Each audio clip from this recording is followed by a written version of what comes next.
Girivaradari, Jaya Gopi Janavalabha, Girivaradari, Yashoda Nandana, Prajajanaranjana, Yashoda Nandana, Prajajanaranjana, Yamuna Tira, Vanachari,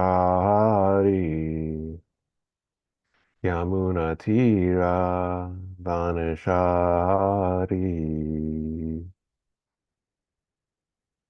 Hare Krishna, Hare Krishna, Krishna Krishna, Hare Hare, Hare Rama, Hare Rama, Rama Rama, Hare Hare, Hare Krishna, Hare Krishna, Krishna Krishna, Hare Hare, Hare Rama, Hare Rama, Rama Rama, Hare Hare, Hare Krishna, Hare Krishna, Krishna Krishna, Hare Hare, Hare Rama, Hare Rama, Rama Rama, Hare Hare, Hare Krishna, Hare Krishna, Krishna Krishna, Hare Hare,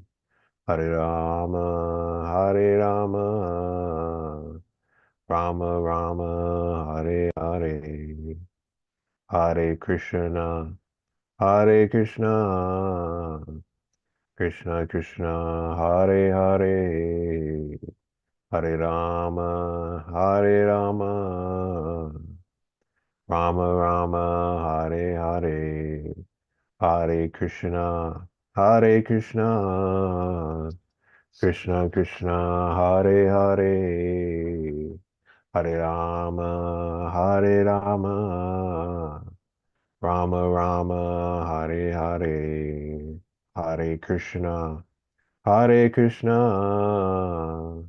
Krishna Krishna, Hare Hare, Hare Rama, Hare Rama, Rama Rama, Hare Hare, Hare Krishna, Hare Krishna, Krishna Krishna, Hare Hare, Hare Rama, Hare Rama, Rama Rama, Hare Hare, Hare Krishna, Hare Krishna, Krishna Krishna, Hare Hare, Hare Rama, Bhagavatam. Hare Rama, Rama Rama, Hare All right. Hare, Hare Yeah, Krishna, Hare Krishna, go ahead. Krishna Krishna, Hare Hare, Let's just get on the phone. Hare Yeah, Rama, why does it open? It's still a question. Rama, Hare Hare. To have Kim our at Prabhupada Ki least Jai. Can good, I you know. please ask the participants to remember to mute their microphones? All right.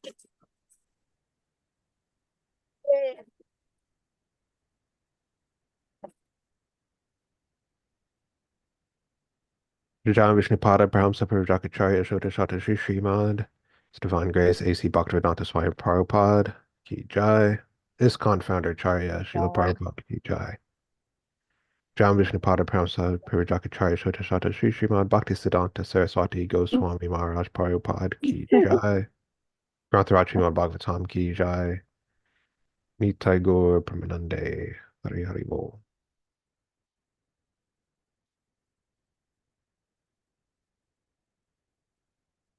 Om Namo Bhagavate Vasudevaya.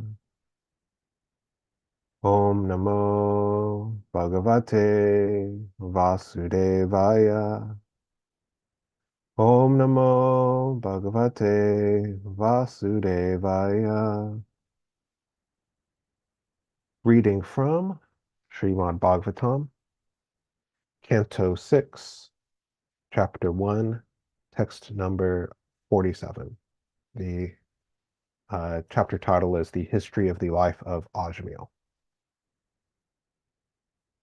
Vartamano niyayo kalo Guna bigya pakoyata evam janmanyayor etad dharma nidarshanam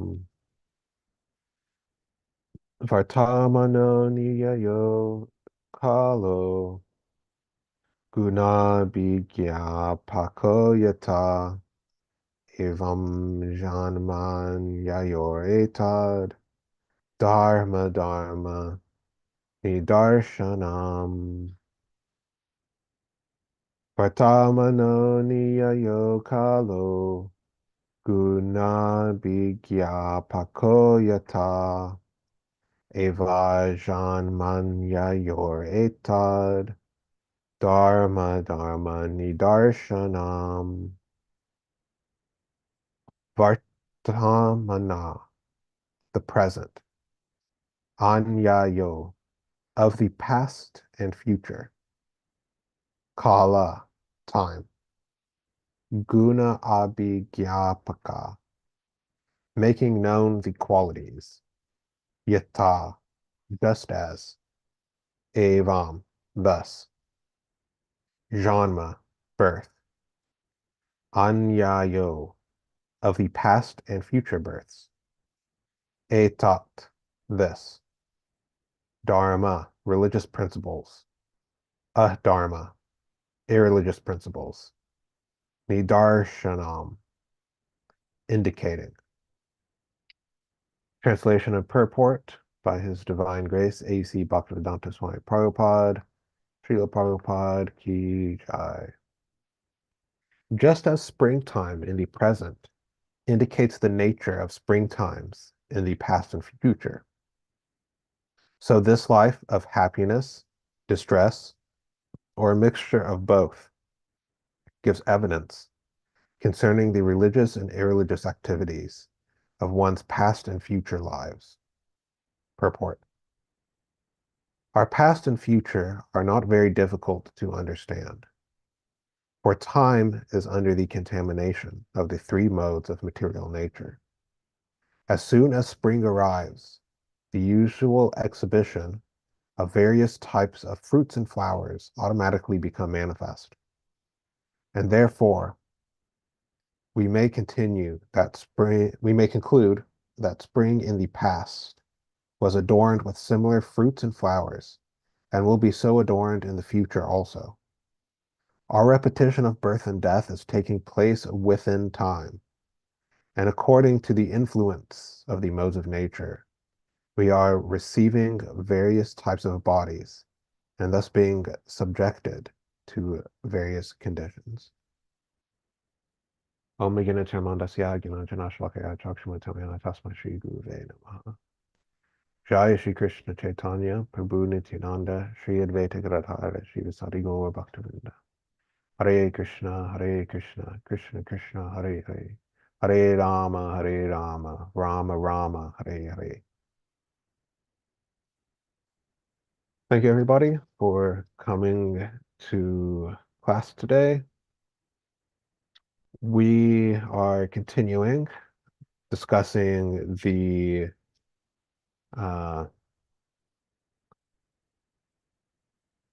pastime of Ajmil and are in the conversation between the Yamadutas and the Vishnudutas over the soul of Ajmil, or what his destiny will be. If he will be taken to the court of Yamaraj to be punished or not. And in this verse, the Yamadutas, I believe, are the ones speaking, are talking about the law of karma, where the happiness, distress, mixtures of both of this life are the result of previous lives.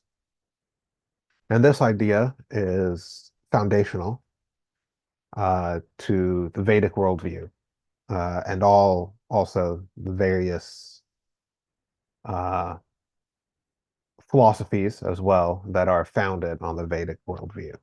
So not just various forms of uh, worship given in the Vedas, but also philosophies such as Buddhism, Jainism, and others. All of the idea of karma, that our actions in this life will influence future lives, and that our actions in our past lives, our past human lives, are uh, the reasons for the happiness and distress that we suffer in this life. This is, of course, very different than the modern scientific or materialistic worldview, which does not accept the existence of past lives or karma. If you ask such a materialist, what is the reason that things happen, right? So we have the idea that the reason that things happen to us, the cause, is due to our accumulated past karma. Now, if you ask a materialist what sort of reason is there for uh, the various activities, the various things that happen to us, or the universe in general, many times they will more or less answer just chance. Chance, probability, uh, factors very heavily into the modern materialistic worldview. One sees an example of this in the theory of evolution, one of the main tenets of which is uh, the idea of random mutation, which is, of course, how new genetic information enters into the gene pool. That things just, new information just randomly comes in due to environmental factors, and then you go from there. But also on a more cosmological scale, there are various theories about how the universe came into existence, or I should say various hypotheses. Uh, but a lot of them rely on uh, the same thing, random chance, uh, in that many theories view the universe as what's called a virtual particle. So there was some underlying quantum field, and there was a random fluctuation, and then you get a big bang, and then you get people and bicycles and ice cream and all of that from random fluctuation of a quantum field. And who knows, according to these theories, one day the quantum field might fluctuate the other way and we all just pop out of existence. But actually, if one looks a bit more discerningly, chance is actually a description, not a cause. So if I, uh, for example, set up a system where, uh, I roll a die, a six-sided die, and if it comes up an even number, then I give you $50, and if it comes up an odd number, then I punch you in the face. You would not say that chance is the cause of anything. you'd say that I'm the cause of, this very weird game that I'm playing, uh, that has a seemingly chance component. So actually, the idea of random chance is in some ways just kicking the can down the road. It's not actually saying anything about what is the actual cause of the phenomenon, what actually started everything going. And this idea is prevalent both in uh, Western and Vedic or Eastern philosophy, that there is the need for an ultimate cause or a final cause, in that we see all sorts of things going on in the world, both in the lives of humans and animals and various other living entities, but also just the natural world. And we can see that they all have causes. You know, something fell because I dropped it. I dropped it because I saw something very surprising that shocked me. That very surprising thing happened because something else happened. And if you follow this chain of cause and effect back to the uh, original source, you'll get what in Western philosophy is sometimes called the prime mover or the unmoved mover, the start of the chain of all causes. And then the question becomes, what is the nature of this unmoved mover? And this is actually one of the, or one could even say the main difference between the Mayavad and Vaishnav philosophies. So actually, if you uh, look at the writings of some of the famous Mayavad philosophers, they actually write, uh, very uh, seemingly devotional.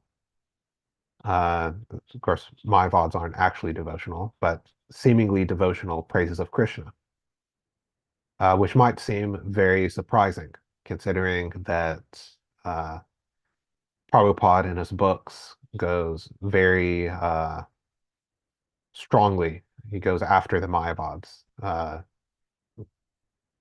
time and time again. So, what are the Mayavad philosophers, or at least some of them, the Mayavad acharyas, doing praising Krishna? And for many of them, the reason that they do so is because they view Krishna uh, like us as the start of the chain of all causes in the material world. The difference is when you get beyond the material world. Of course, for us, we are personalists. So we say that Krishna, the person, is the start of everything, so that from which everything emanates. While, of course, the Mayavad philosophy has Brahman as the kind of substrate from which all reality comes. But at least in some versions, they view the first thing out of Brahman is Krishna, and then everything comes from Krishna. Uh, so in both, there is the idea of uh, that there needs to be a prime mover, a start of all causes. But the difference is that while they say that the first cause, the one that set everything into motion, came out of an impersonal effulgence or an impersonal substrate. We say that the uh,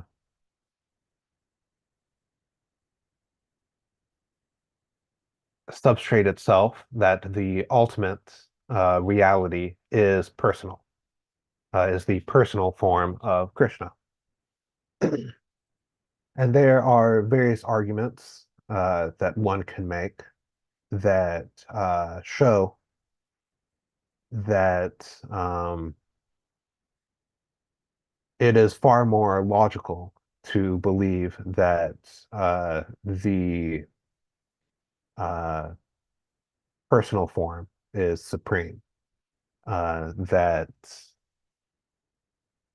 the impersonalist or the Mayavad or Advaita position is not as well supported either by the Vedic scriptures or just ordinary logic.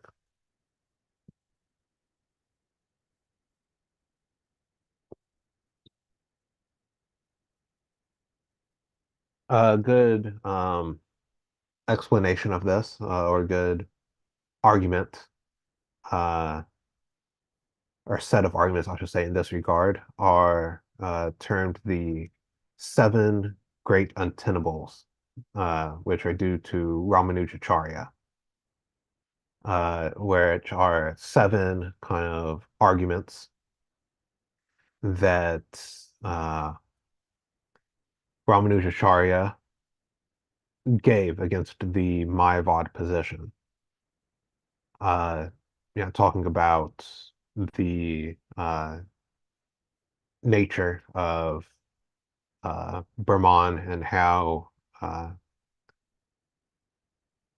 the Mayavad position does not really hold up to even just ordinary logic. Uh, and those are actually pretty accessible, uh, as opposed to, for example, the work of Madhvacharya, which is far more into the grammar of the Vedic literatures and going into the Sanskrit, into what it all means. And interestingly, the work of Ramanujacharya can also be used to provide argument against this, idea of quantum fluctuations being the cause of everything. So his work is relevant even still today. But of coming back to the main point, we say that the cause of our actions and distress in this life is not random chance or random malevolence, but due to the actions that we took in our previous lives.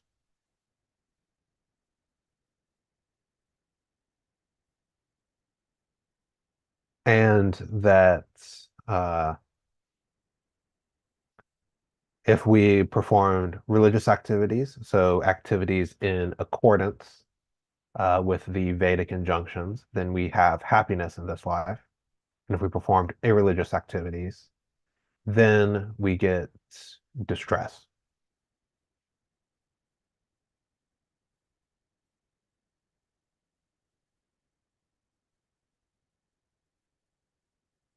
And there are various reasons why you could say that the system is set up this way.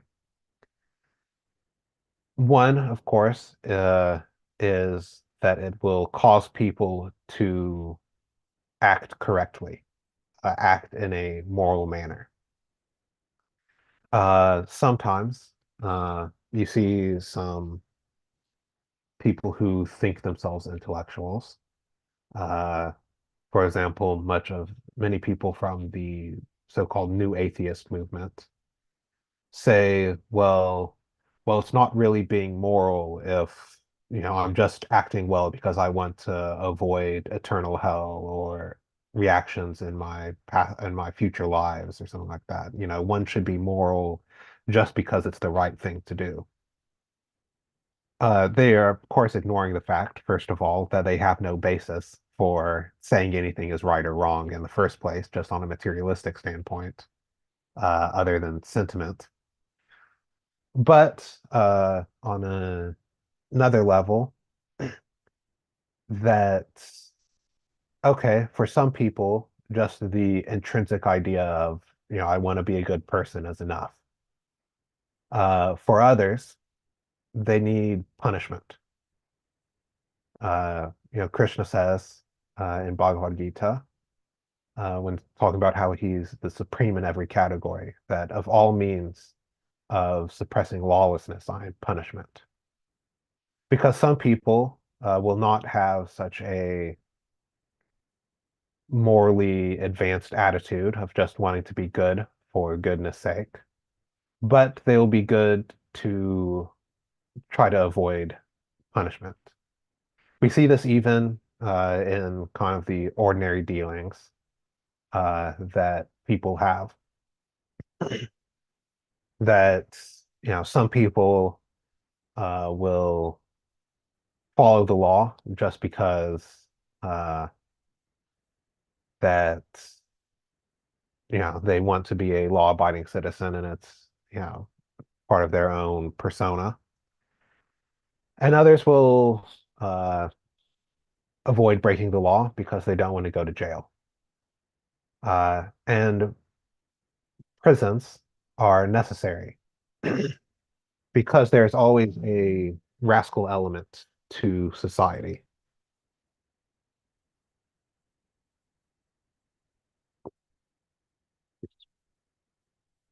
There will always be people who are uh,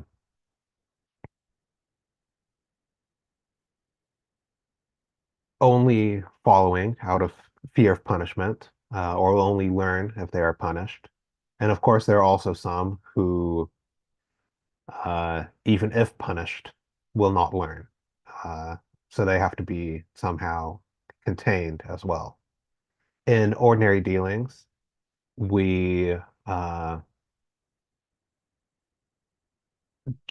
do this by, as I mentioned, the criminal justice system, uh, where if one breaks the law in an egregious enough manner, uh, one gets sent to prison. And for smaller things, you might have a fine or a smaller sentence or something like that. And more cosmically, in the uh,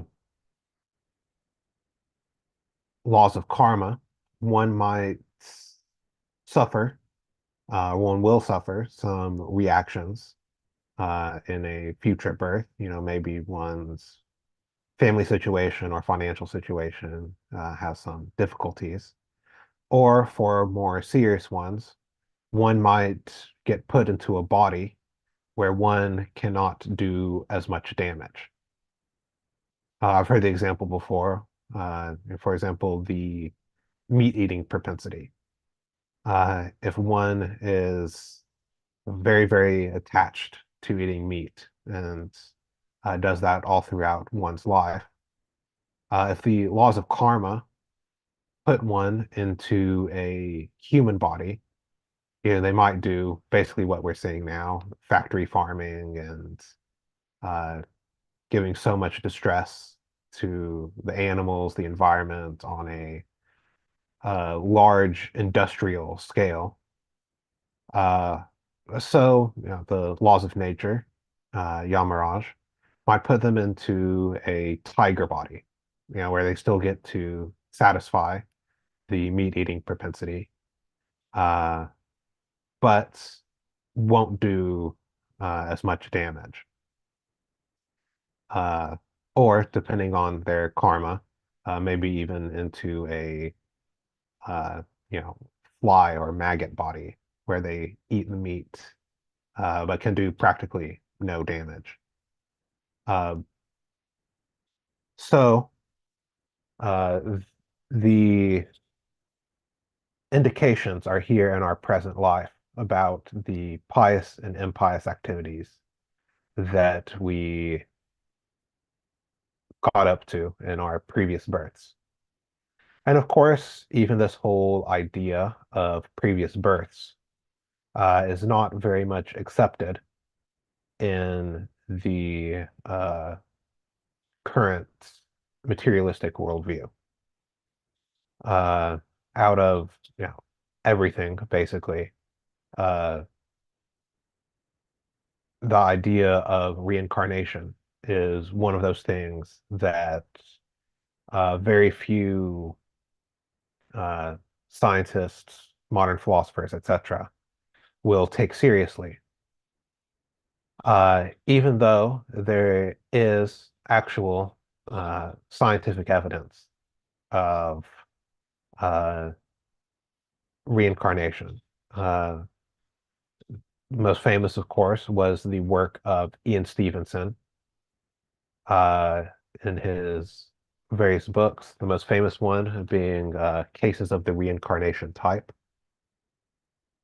in which he interviewed many, many people uh, who have reported past life memories, memories from uh, children who remembered uh, events and people, etc., from their previous life. And it was done in a very scientific manner, uh, where, if something was just kind of vague or unverifiable, then it was thrown out from the study.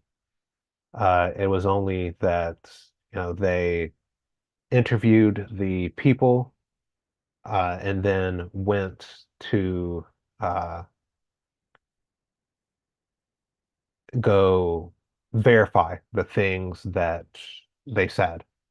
So if somebody said, in this past life, I was born in this town, and I lived on this street in a house that looked like this, and here's the layout of the rooms. And then they went to the house and checked the layout of the rooms and then said, okay, this matches or this doesn't match. And also various other things with birthmarks, historical events, etc., that these children would have no way of knowing through normal means. And of course, his work is still being expanded upon, but mostly by his student, John Tucker, I believe his name is, the University of Virginia. Uh, but because people don't want to accept this idea of previous and future births, uh, they came up with all sorts of explanations uh, for these phenomenon that Ian Stevenson was gathering. Even though at first uh, there was some recognition that it pointed to reincarnation. Actually, the uh, American Medical Association uh, said in a statement on his work that it is hard to come up with any explanation in the modern materialistic framework that explains Ian Stevenson's results. They didn't quite say reincarnation because the American Medical Association would never say that this shows reincarnation. But they basically came as close as you could to saying it without saying it. And then, when people actually started realizing what it implied, they're like, no, no, no, it can't be that. So people are saying, oh, maybe these kids were psychic, or all of these parents were just trying to cheat Ian Stevenson for some reason. Uh, or, they're trying to fleece the former families for money or something like that. Uh, But if one is actually seriously looking at it, reincarnation is the uh, most logical explanation for Stevenson's results.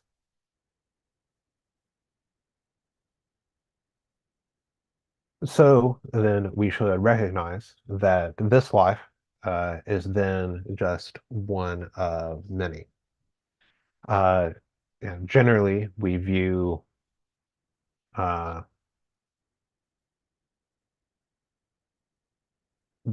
the present body we're in as uh, something unique or special uh, because we identify with the body. We think that, oh, in uh, this body is somehow part of me. That uh, at most, I am this body. I am, American or something else, male or female, rich or poor, intelligent or unintelligent. Uh, but in uh, previous births, we had other bodies, which might be uh, completely different than these ones. Uh, and might be, in some cases, completely the uh, opposite. I remember hearing somebody talk. I don't know if it was Prabhupada in a lecture. I don't want to say it was Prabhupada if it wasn't. Uh, but talking about, uh, during the civil rights movement, so many people were absorbed in uh, hatred of African Americans that because they were thinking about them so much, naturally in their next birth, they'll be attracted to those sorts of bodies.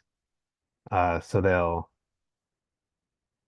become their object of meditation, just completely the opposite of what they were in that life. Uh, so we tend to think that this body is who we are, but these various uh, ideas, these various evidences, both from the modern scientific method and also, of course, the ultimate evidence, which is the Vedic literatures, should teach us or should disabuse us of the notion that we are this body. Uh, and of course, then the next step is okay, we are not this body. What are we? And once we figure out what we are, what sort of activities should we do? And of course, I'm pretty sure everybody here knows that, as Krishna teaches in Bhagavad Gita, we are the Atma, the spirit soul. And our constitutional position is to render service to Krishna. And actually, in doing so, uh, one, we do not get reactions for such activities. Uh, Krishna promises in Bhagavad Gita that if we work in accordance with his will, if we work just to serve him, then we will not gain reactions for it. He'll take care of all the reactions if we just surrender. Uh, and not only that, even previous reactions will be taken care of by the process of devotional service, so that we will not have to uh, suffer the good or bad results of previous activities. And then ultimately, if one perfects one's life, one does not have to take another material body at all, but uh, will go back to the spiritual world and will just serve Krishna in that way, beyond the miseries of the uh, various planets, various locations in the present material world. So we should take this opportunity very seriously because currently we have the human form of life in which we are given the opportunity to advance in devotional service and given the chance to go back to Godhead. So we should not squander this opportunity to actually perfect our lives. Because who knows if we take another birth, what sort of body we will get. We might, be put into some lower form of life and then have to go through the entire cycle again of the various forms of life uh, to get another chance. So we should make the uh, most of this opportunity and perform devotional service. We have been given a relatively easy version of it by Lord Chaitanya, so that we don't have to, go to the mountain and stand on one leg for 10,000 years or something like that. You just chant Hare Krishna, do some service, read Srimad Bhagavatam, and go back to Godhead. So I will stop here. Any comments, questions?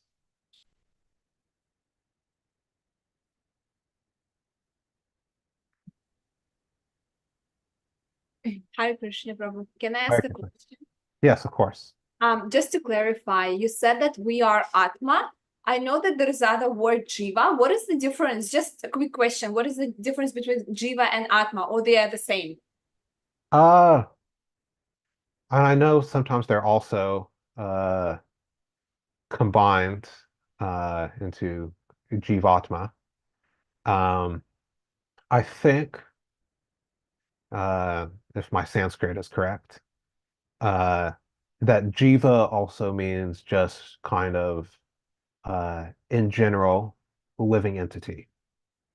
Someone could say like the Jivas, um, living entities. Uh, so like, uh, while the Atma, it's used in different ways, but the way that it's generally used is meaning like the soul itself.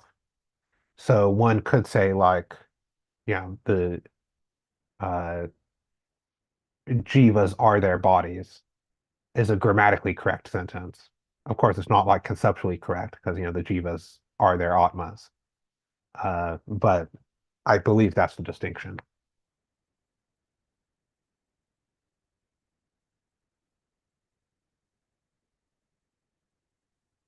Okay, any other comments, questions?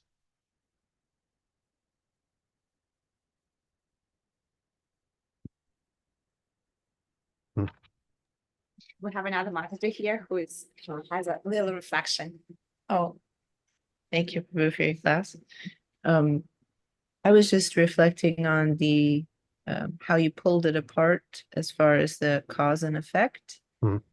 and how that in the materialistic society they cannot see cause and effect, and therefore they come to the conclusion. I'd never really thought of it that way, really tying those things together, that an atheistic mentality, that a materialistic society, why they can't accept the law of karma is because of not being able to see cause and Mhm. effect, and how those two things are related. So I like how you kind of pulled that apart for me. Thank you. I don't know.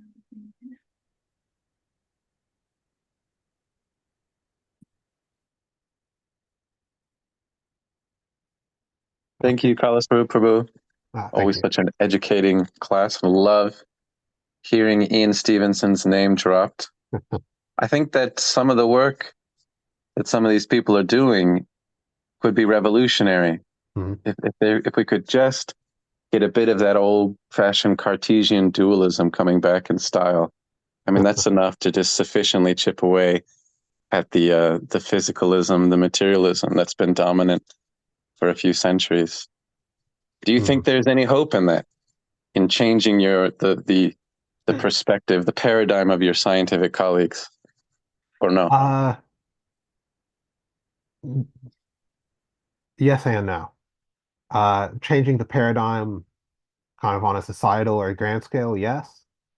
With individual scientists, it might be hard. It's kind of an adage, I think, due to Thomas Kuhn, at least conceptually, even if he didn't actually say the quote himself, which is that new scientific theories are accepted not because they convince everybody of their correctness, but because everybody who believes the old theories dies.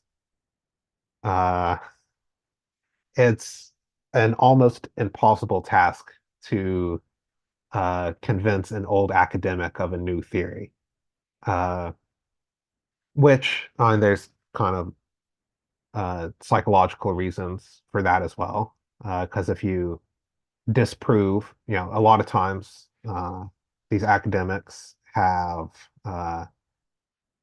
you know, made their whole career on, something that relies on these theories. And not only that, usually if one wants to make it in academia, especially the higher levels of academia, uh, it's not necessarily a very balanced life, and that one, forgoes many things in order to dedicate oneself more or less completely to the academic pursuit. So if you tell, somebody in their, 70s or 80s or something, that, this theory that you dedicated your life to is just wrong, you're basically telling them that they wasted their entire life. So they have a strong psychological reason for not believing. While younger people, so graduate students, people like that, they haven't put in so much time. They don't have so much sunk cost. So I think there is more possibility to uh, convincing them.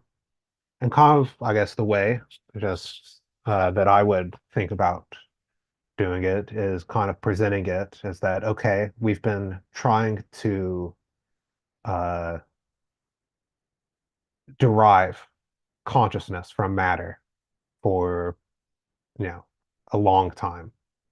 Uh, this is known kind of in academic circles as the hard problem of consciousness. So all of these other things about brain sciences, how do we remember things? How does vision work? That have been unanswered for, 50 years, 100 years. Those are all considered easy problems. Uh, there's only one hard problem, which is why is anything conscious at all? And, I think if we just present it as like, okay, that approach hasn't yielded, the materialistic approach hasn't yielded so many results. Let's just approach it saying that consciousness is fundamental, and then let's go from there. I think that kind of approach uh, would be open, at least to the more adventurous graduate students. Uh, and then, some of them will, some of the more risk takers will start working on it. And then, some people who are a tiny bit more risk adverse will start working on it. And then you penetrate, it might take a few generations, but science moves slowly anyway. So I do think there is hope for uh, putting the science of the soul into the mainstream view.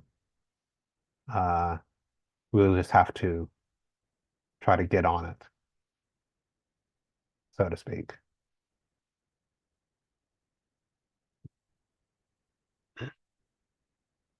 Okay, anything else in the last few minutes of class?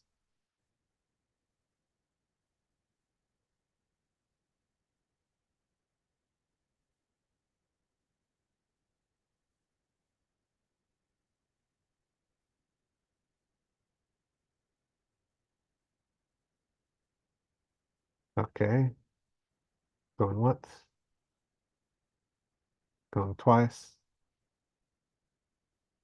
Srimad Bhagavatam Ki Jai.